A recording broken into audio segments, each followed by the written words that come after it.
रहा तो 500 भी हो सकता है। तो चलिए आज हम अपने चैप्टर की ओर चलते हैं। तो मेरा चैप्टर है धातु और अधातु, यानी मेटल इज नॉन मेटल। तो देखिए, मेटल इज नॉन मेटल पढ़ने से पहले हम लोग को कुछ बेसिक बात करनी होगी। अब बेसिक बात क्या है? तो बेसिक बात यही है मेरा कि धातु और अधातु पढ़ने से पहले हमको तत्व पढ़ना होगा, परमाणु पढ़ना होगा। परमाणु कितने तत्व से मिलकर बना है ये पढ़ना होगा। तो चलिए देखते हैं। सबसे पहले तत्व। तत्व का जो डिफिनेशन आपका हो जाता है कि एक ही प्रकार के परमाणुओं से मिलकर बना शुद्ध पदार्थ तत्व कहलाता है। सर इसका मतलब क्या हुआ? तो एक ही प्रकार के परमाणुओं से, एक ही प्रकार के परमाणुओं से मिलकर बना शुद्ध पदार्थ तत्व कहलाता है। यानी देखिए, अगर आप हाइड्रोजन बना रहे हैं तो आप उसमें हीलियम का मिश्रण नहीं कर सकते हैं। हाइड्रोजन बना रहे हैं तो उसमें हाइड्रोजन का ही मिश्रण होगा। यानी एक ही परमाणु उसमें अलग अलग परमाणु नहीं रहेगा, परमाणु उसमें एक ही रहेगा। अगर हाइड्रोजन का परमाणु है तो सभी में हाइड्रोजन का परमाणु ही होगा, हीलियम का परमाणु नहीं होगा, ना नाइट्रोजन का होगा, ना ऑक्सीजन का होगा। यानी कहने का मतलब है डिफिनेशन के अनुसार कि एक ही परमाणु से बना एक ही परमाणु से बना शुद्ध पदार्थ को हम तत्व कहते हैं। एक ही परमाणु से मिलकर बना शुद्ध पदार्थ को हम तत्व कहते हैं। तो आशा आप लोग को समझ आया होगा। अब चलिए दूसरा देखते हैं। तो देखिए, परमाणु जो है एक तरह से आपका तत्व हो गया। परमाणु तत्व बराबर परमाणु, या परमाणु बराबर तत्व। तो परमाणु को पहले खोज किसने किया? परमाणु का खोज किसने किया? तो परमाणु का खोज आपका डाल्टन ने किया। परमाणु का खोज डाल्टन ने किया। और कब किया? तो 1803 ईस्वी में किया। कब किया? 1803 ईस्वी में। 1803 ईस्वी में कब किया? 1803 ईस्वी में। उसके बाद देखिए, परमाणु जो है आपका वो 3 तत्व से मिलकर बना होता है। आपसे पूछ सकता है कि परमाणु कितने तत्व से मिलकर बना होता है? तो परमाणु आपका 3 तत्व से मिलकर बना होता है। पहला है आपका इलेक्ट्रॉन, दूसरा है प्रोटॉन और तीसरा है न्यूट्रॉन। अब इलेक्ट्रॉन का खोज किसने किया? तो जे जे थॉम्स ने। और प्रोटॉन का तो खोज किया गोल्ड स्टीन ने।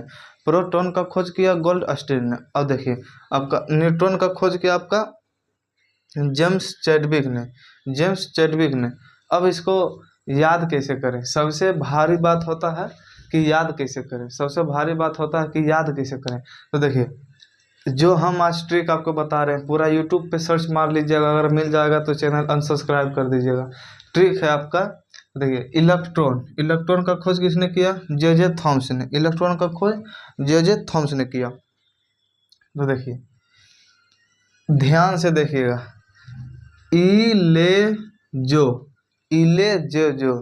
यानी जे को आप थोड़ा समय के लिए जो मान लीजिएगा। तो जो यानी इलेक्ट्रॉन का खोज जे से जे थॉम्स। जो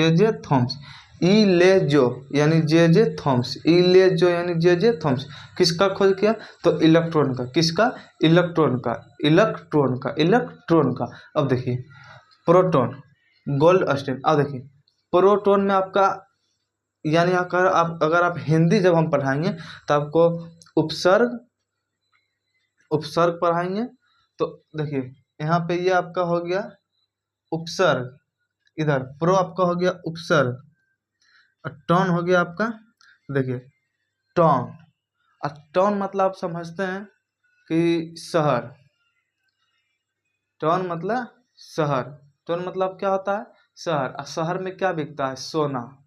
शहर में क्या बिकता है? सोना। तो गोल्ड मतलब क्या होता है? सोना। गोल्ड मतलब यहाँ क्या होता है? सोना। तो देखिए, प्रोटॉन और टॉन में क्या बिकता है? सोना। तो प्रोटॉन का खोल्ड, सोना को हम लोग क्या बोलते हैं? सोना को हम लोग गोल्ड ही बोलते हैं। गोल्ड यानी सोना यानी गोल्ड। इंग्लिश में इसको गोल्ड बोला जाता है, सिल्वर, गोल्ड मतलब आपका हो जाता है सोना। देखिए स्टीन, तो प्रोटॉन, टॉन में गोल्ड यानी गोल्ड स्टीन। अब देखिए न्यूट्रॉन, देखिए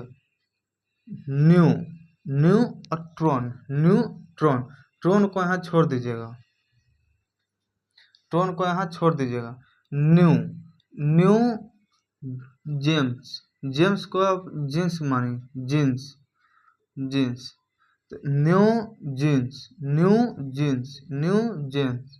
जींस। तो न्यूट्रॉन का James Chadwick, James Chadwick, James Chadwick, James Chadwick, neutron का जेम्स चैडविक। तो देखिए आशा है कि जो हम समझाने का कोशिश किए हैं आपको पूर्ण समझ आया होगा, क्योंकि ये मेरा खुद का बनाया हुआ ट्रिक है और ये ट्रिक नहीं है, ये याद करने का एक तरीका है, एक जरिया है कि हम किसी भी तरह याद कर लें। अब देखिए आता है आपका नाभिक। नाभिक पढ़े होंगे, नाभिक, नाभिक में आपका कौन रहता है? तो यहाँ पे देख लीजिए पहले, ये रहा आपका नाभिक, और नाभिक में आपका इलेक्ट्रॉन और प्रोटॉन रहता है। नाभिक में आपका इलेक्ट्रॉन और प्रोटॉन रहता है, और बाह्यतम कक्षा में आपका बाह्यतम न्यूट्रॉन प्रोटॉन होगा। यहाँ पे न्यूट्रॉन और प्रोटॉन, न्यूट्रॉन और प्रोटॉन। नाभिक में आपका न्यूट्रॉन प्रोटॉन रहता है, और बाह्यतम कक्षा में आपका जो चक्कर लगाते रहता है वो आपका इलेक्ट्रॉन रहता है। चक्कर कौन लगाते रहता है? इलेक्ट्रॉन। तो बाह्यतम कक्षा में ये जो चक्कर लगा रहा है, बाह्यतम कक्षा में ये जो चक्कर लगा रहा है, ये कौन लगा रहा है? बाह्यतम कक्षा में ये चक्कर आपका इलेक्ट्रॉन लगा रहा है। Electron, electron. अब देखिए, अब बोलिएगा कि इलेक्ट्रॉन पे आप चार्ज समझते होंगे, यानी इलेक्ट्रॉन माइनस, इलेक्ट्रॉन पर चार्ज माइनस, प्रोटॉन पर प्लस, ऐसे करके। तो देखिए इलेक्ट्रॉन पे आपका चार्ज होता है माइनस, माइनस चार्ज आपका होगा। इलेक्ट्रॉन पे आपका माइनस चार्ज होगा, प्रोटॉन पे आपका प्लस चार्ज होगा, प्रोटॉन पे आपका प्लस चार्ज होगा, और न्यूट्रॉन पे आपका नो चार्ज होगा। न्यूट्रॉन पे आपका कोई चार्ज नहीं होता है, न्यूट्रॉन पे आपका कोई चार्ज नहीं होता है। तो देखिए अब हम लोग आ जाते हैं नाभिक, और यहाँ पे हमने समझा दिया कि नाभिक में आपका न्यूट्रॉन और प्रोटॉन रहता है, और बाह्यतम कक्षा में आपका जो चक्कर लगाता है वो आपका इलेक्ट्रॉन लगाता है, और इलेक्ट्रॉन पे माइनस चार्ज पाया जाता है। देखिए नाभिक, अब नाभिक का खोज किसने किया? नाभिक का खोज किसने किया? तो रदरफोर्ड, रदरफोर्ड। नाभिक का खोज रदरफोर्ड ने किया। कब किया? 1911 ईस्वी में, 1911 ईस्वी में, 1911 ईस्वी में नाभिक का खोज किसने किया? तो 1900 रदरफोर्ड ने किया। कब किया? तो 1911 ईस्वी में किया। अब देखिए परमाणु जो होता है वो पदार्थ का सबसे छोटा टुकड़ा परमाणु कहलाता है, यानी सूक्ष्म कण। पदार्थ का सबसे सूक्ष्म कण परमाणु कहलाता है। अब जैसे आपसे पूछ लेगा कि परमाणु का डेफिनेशन, तो परमाणु किसे कहते हैं? तो पदार्थ का सबसे सूक्ष्म कण, पदार्थ का सबसे छोटा टुकड़ा, या पदार्थ का वह सबसे सूक्ष्म कण आपका परमाणु कहलाता है। पदार्थ का सबसे सूक्ष्म कण आपका परमाणु कहलाता है। तो चलिए इतना है, आशा कि आप लोग समझ गए होंगे, जो हम समझाने की कोशिश कर रहे हैं आप समझ गए होंगे। अब देखिए इधर पे आते हैं। अब आपने पीरियोडिक टेबल देखे होंगे। पीरियोडिक टेबल में आपका जो तत्व रहता है वो कुल 118 तत्व है, और अगर किसी किताब में आप ओल्ड किताब में देखिएगा तो आपको 111 मिलेगा, और न्यू किताब यानी एनसीईआरटी के अनुसार आप चलिएगा तो आपको 118 तत्व मिलेगा। कितने? 118 तत्व। तो देखिए, और उसमें कुल तत्व जो है 118 है, जिसमें कि अधिकांश जो है तत्व वो धातु है। अधिकांश तत्व क्या है आपका? धातु। अधिकांश तत्व धातु। और अधातु किसने कितने हैं? तो वो 118 में से आपका मात्र 22 ही अधातु है। कितना? मात्र 22 आपका अधातु है, मात्र 22 आपका अधातु है, और उपधातु आपका 7 है। उपधातु आपका 7 है। उपधातु कितने हैं? 7, यानी 118 में से 7 आपका उपधातु है। अब देखिए, अब एक यहाँ पे एक क्वेश्चन मतलब कि एक क्वेश्चन यहाँ पे पूछा जाता है कि प्राकृतिक जो तत्व है वो कितने हैं, और कृत्रिम तत्व तत्व कितने हैं? प्राकृतिक का मतलब हुआ कि जो हमें बनाया हुआ मिला पहले से, और कृत्रिम का मतलब हुआ कि जो हम लोगों ने वैज्ञानिक के द्वारा बनाया गया। तो देखिए प्राकृतिक तत्व जो है आपका 92, और कहीं कहीं आपका 94 मिलेगा। यानी अगर आप ऑप्शन में दोनों नहीं रहेगा, दोनों में से अगर कोई भी रहेगा आप आराम से मार के आइएगा, आपका गलत नहीं होगा। अब प्राकृतिक तत्व आपसे पूछ सकता है तो 92 या 94, और कृत्रिम जो शेष बचा है वो आपका कृत्रिम हो जाएगा। जो शेष बचा है वो कृत्रिम हो जाएगा। यानी शेष आपका कितना बचा है? तो 92 में 8 जोड़ दीजिएगा तो आपका 100 हो जाएगा, और 18, अगर 18 2 20, 26 तत्व यानी आपका शेष बचा है, और 26 में 22 आपका अधातु है, और उपधातु आपका 7 है। तो इतना हम लोग ने समझ लिए हैं, और आशा है कि जो हम समझाने का कोशिश किए होंगे वो आप लोग समझे होंगे। तो दोस्तों हम लोग ने बेसिक हम लोग ने देख लिए थे। अब हम लोग चलते हैं अपने मेन टॉपिक की ओर, जो कि धातु और अधातु आपका मेन टॉपिक है। तो चलिए सबसे पहले हम धातु का परिभाषा देख लेते हैं। धातु का परिभाषा, तो देखिए धातु का परिभाषा है कि वैसा तत्व जिसमें या जो उष्मा तथा विद्युत का चालन करते हो उसे धातु कहते हैं। अब देखिए आपका जो परिभाषा है वो है कि वैसा तत्व, आप दो तरह से बोल सकते हैं। आप अपने परिभाषा को दो तरह से बोल सकते हैं। वैसा तत्व जिसमें उष्मा तथा विद्युत का चालन करता हो या होता हो उसे धातु कहते हैं। या वैसा तत्व जो वैसा तत्व जो उष्मा या विद्युत का चालन करता हो उसे हम धातु कहते हैं। तो चलिए आशा है कि परिभाषा क्लियर हो गया होगा। तो देखिए अब इसका हम एग्जाम्पल देख लेते हैं कि धातु हम किसे, इस चालन क्या होता है, उष्मा क्या होता है, ये सब क्या होता है। तो देखिए बोल रहा है, पहले एक बार परिभाषा और पढ़िए। परिभाषा बोल रहा है कि वैसा तत्व जिसमें या जो उष्मा तथा विद्युत का चालन करते हैं या करता हो उसे हम धातु कहते हैं। एग्जाम्पल देखिए क्या है, तार में एक छोर से दूसरे छोर में बिजली का आना, ये चालन करना। अब देखिए, अब कोई तार ले लीजिए, मान के चलिए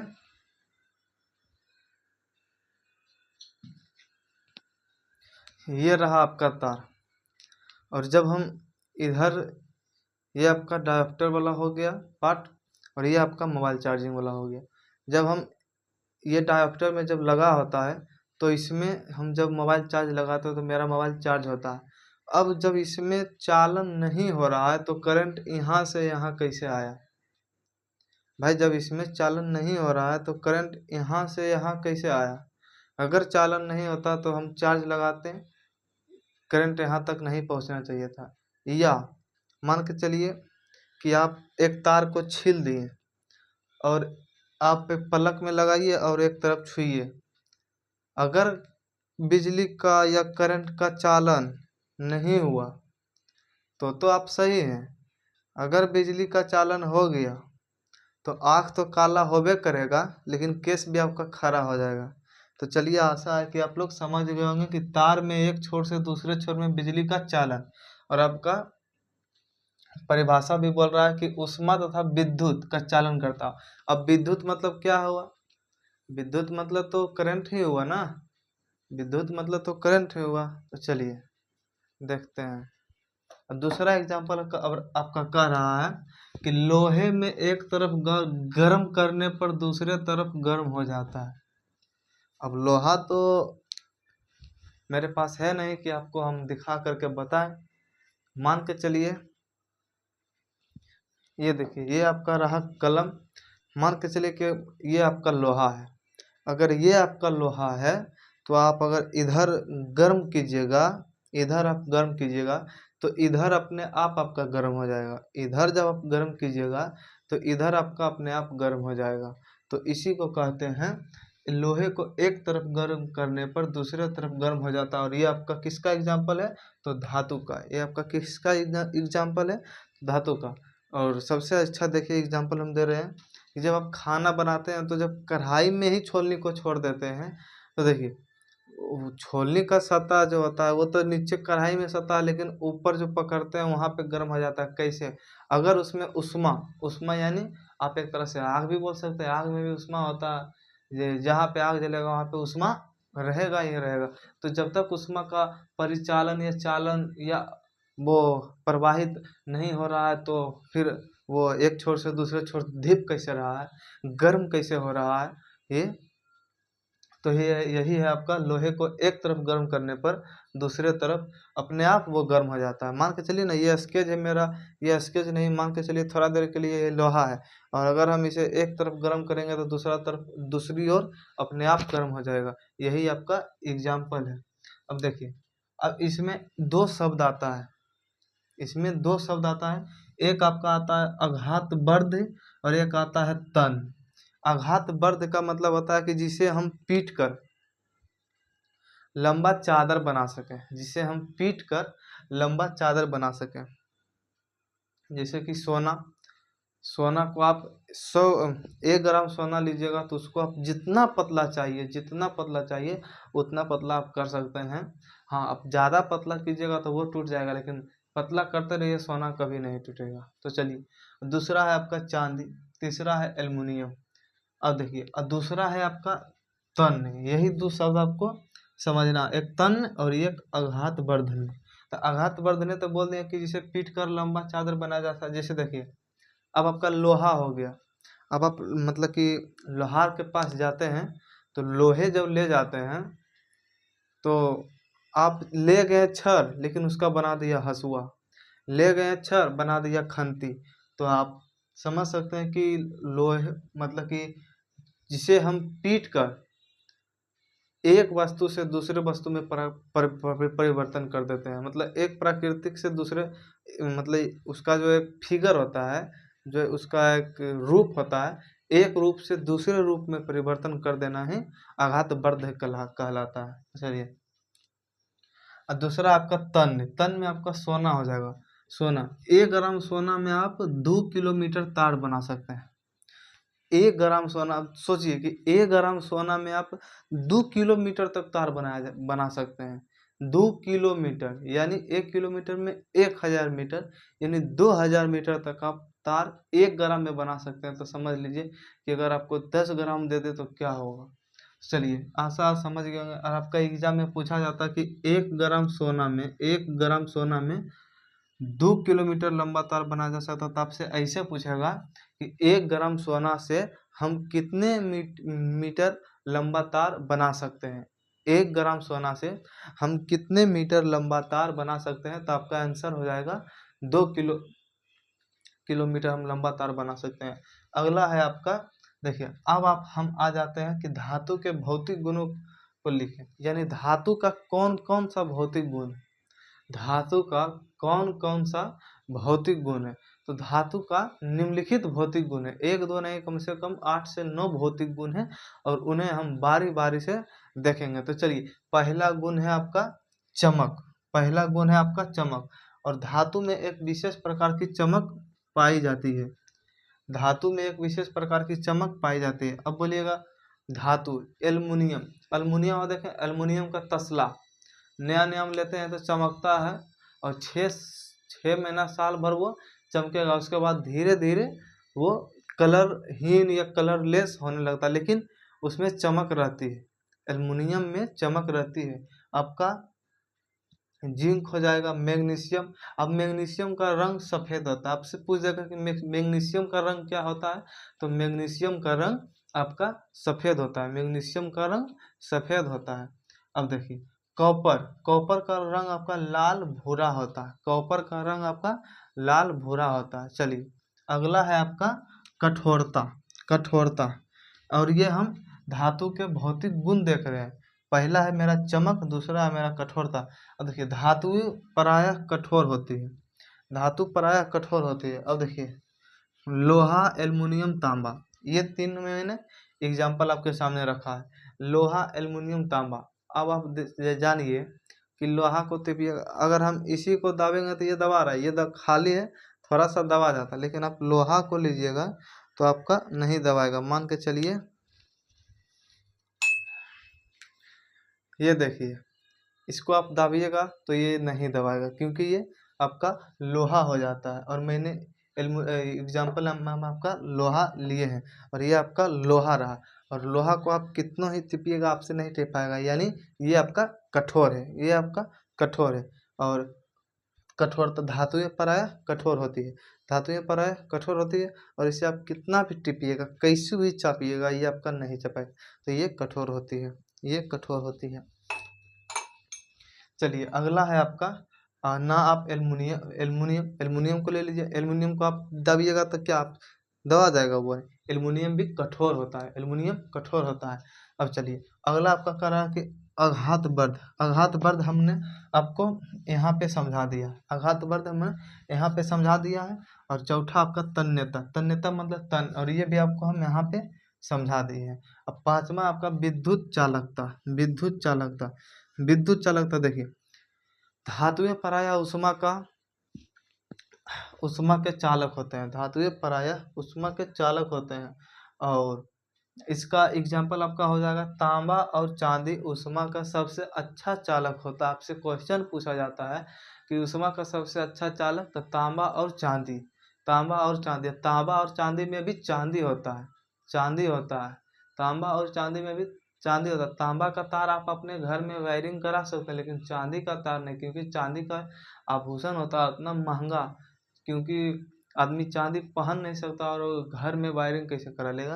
देखिए आपका विद्युत चालकता यानी धातुएं पराया उष्मा के चालक होते हैं, और इसका जो है अच्छे चालक हैं तांबा और चांदी, इसका अच्छा चालक तांबा और चांदी, तांबा और चांदी। अब देखिए लेड, लेड यानी शीशा, लेड यानी शीशा, लेड और पारा उष्मा के सबसे कम चालक है। लेड और पारा, लेड मानी शीशा, ये शीशा या पारा, शीशा या पारा उष्मा के सबसे कम चालक होते हैं, उष्मा के सबसे कम चालक होते हैं। अब देखिए ध्वनि, सातवां है आपका ध्वनि, ध्वनि, धातु को पीटने पर एक विशेष प्रकार की ध्वनि प्राप्त होती है, धातु को पीटने पर एक विशेष प्रकार की ध्वनि प्राप्त होती है। जैसे कि अगर हम यही दोनों में मान के चलिए कि ऐसे पीटे, तो ये देखिए आपका आवाज प्राप्त हुआ, देखिए ये दोनों पीटे तो आपका आवाज प्राप्त हुआ। तो ये आपका हो जाता है कि धातु को पीटने पर एक विशेष प्रकार की ध्वनि उत्पन्न होती है, ध्वनि उत्पन्न होती है। अब जैसे मान के चलिए ध्वनि उत्पन्न होगा कि नहीं, तो ध्वनि उत्पन्न होती है। और आशा है हमने 7 देखे ही, अगले हम 8वें नंबर पे चलते हैं। और यहाँ तक आशा है कि आप लोग को समझ आ गया होगा। अगर समझ आ गया है तो बीच बीच में आप वीडियो को लाइक भी करते रहिए और अपने दोस्तों में शेयर भी करते रहिए। चलिए दोस्तों, तो हम लोग ने धातु में देख लिए थे 7 नंबर तक, और 8वां आपका, और हम लोग ने देख रहे थे धातु के भौतिक गुण। तो धातु के भौतिक गुण में हम लोग 7 तक देख लिए थे, और ये मेरा 8वां है गलनांक। तो देखिए धातुओं के गलनांक और क्वथनांक प्रायः उच्च होते हैं, धातुओं के गलनांक और क्वथनांक प्रायः उच्च होते हैं।